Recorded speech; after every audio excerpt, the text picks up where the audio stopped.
Hello friends, എല്ലാവർക്കും ഓണാശംസകൾ.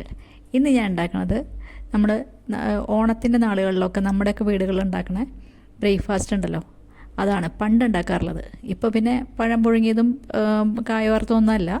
പക്ഷേ നമ്മുടെയൊക്കെ വീടുകളിൽ പണ്ടൊക്കെ ഉണ്ടാക്കുന്നത് പഴം പുഴുങ്ങിയതും കായ വറുത്തും പപ്പടമൊക്കെ തന്നെയാണ്. അപ്പോൾ അതിനായിട്ട് ഞാനിവിടെ 2 പഴം എടുത്ത് വെച്ചിട്ടുണ്ട്. അതിനെ നുറുക്കിയിട്ട് നമുക്ക് ആവി കയറ്റി പഴം പുഴുങ്ങിയെടുക്കാം ആദ്യം. അപ്പോൾ ഞാനതിനെ നുറുക്കി ചെറിയ കഷ്ണങ്ങളാക്കുകയാണ്. എന്നിട്ട് നമുക്ക് ഇഡ്ഡലി പാത്രത്തിലോ അല്ലെങ്കിൽ ചെമ്പിലാണ് ഇട്ടിട്ടൊക്കെയാണ് പണ്ട് ചെയ്യാറുള്ളത്.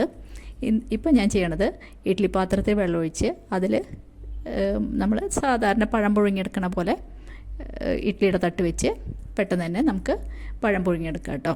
അപ്പോൾ ഞാൻ ഇഡ്ഡലി പാത്രത്തിൽ തട്ടെടുത്ത് വെച്ച് പഴമെല്ലാം എടുത്ത് വെച്ച് അടച്ച് ഒരു 10 മിനിറ്റ് കേട്ടോ, 10 മിനിറ്റ് മതി. ഒരുവിധം പഴുത്ത പഴമാണല്ലോ, 10 മിനിറ്റ് മതി. അത് വെച്ചതിന് ശേഷം പോയിട്ട് പൂക്കളം ഇട്ടിട്ട് വന്നു. അപ്പോൾ ഇന്നത്തെ പൂക്കൾ ഇതായിരുന്നു. ഇനി നമുക്ക് പോയിട്ട് നമ്മുടെ പഴം പാകമായി നോക്കാം. അപ്പോൾ പഴം നന്നായിട്ട് വെന്തിരിക്കണു. അപ്പോൾ അത് വാങ്ങി വെച്ചു. ഇനിയും പപ്പടം കാച്ചാം. ചേഞ്ചിട്ട് അടുപ്പത്ത് വെച്ചു, വെളിച്ചെണ്ണ ഒഴിച്ചു. വെളിച്ചെണ്ണ ചൂടായി കഴിഞ്ഞാൽ നമുക്ക് പപ്പടം കാച്ചിയെടുക്കാം. അപ്പോൾ ഞാൻ കുറച്ച്, ഇവിടെ 2-3 പേരേ ഉള്ളൂ, അതനുസരിച്ച് കുറച്ച് പപ്പടം കാച്ചുള്ളൂ. ഈ പപ്പടം കാച്ചിയെടുക്കുകയാണ്. ഇനി നമുക്ക് കുറച്ച് വറുത്തുപ്പേരിയും കൂടി വേണം, അത്രയേ ഉള്ളൂ. അപ്പോൾ വളരെ സിമ്പിളായിട്ടുള്ള നമ്മുടെ ഓണത്തിൻ്റെ ബ്രേക്ക്ഫാസ്റ്റാണ്. അപ്പോൾ പപ്പടം കാച്ചിയെടുക്കുകയാണ് കേട്ടോ. പപ്പടം കാച്ചിക്കഴിഞ്ഞാൽ ഒന്നും എന്ന് വെച്ചാൽ ഒരുപാട് കറികൾ ഉണ്ടാക്കുന്ന കാരണം ബ്രേക്ക്ഫാസ്റ്റ് ഭയങ്കര സിമ്പിളായിരിക്കും. അപ്പോൾ നമ്മുടെ പപ്പടം കാച്ചിൽ കഴിഞ്ഞു. ഇനി നമുക്ക് ബ്രേക്ക്ഫാസ്റ്റ് വിളമ്പാം. ഇതാ പപ്പടം കാച്ചി കഴിഞ്ഞു കേട്ടോ.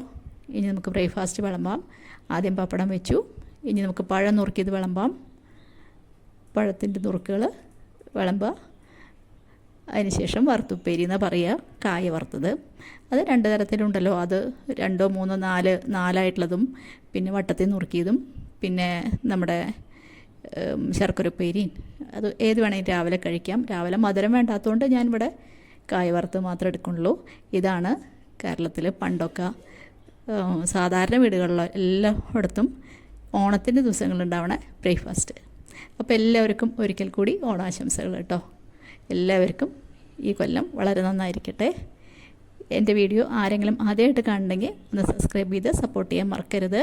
അതുപോലെ തന്നെ എല്ലാവരും ലൈക്ക് ചെയ്യണം. ഇനിയൊരു പുതിയ വീഡിയോ ആയിട്ട് നമുക്ക് അടുത്ത് തന്നെ കാണാം. താങ്ക്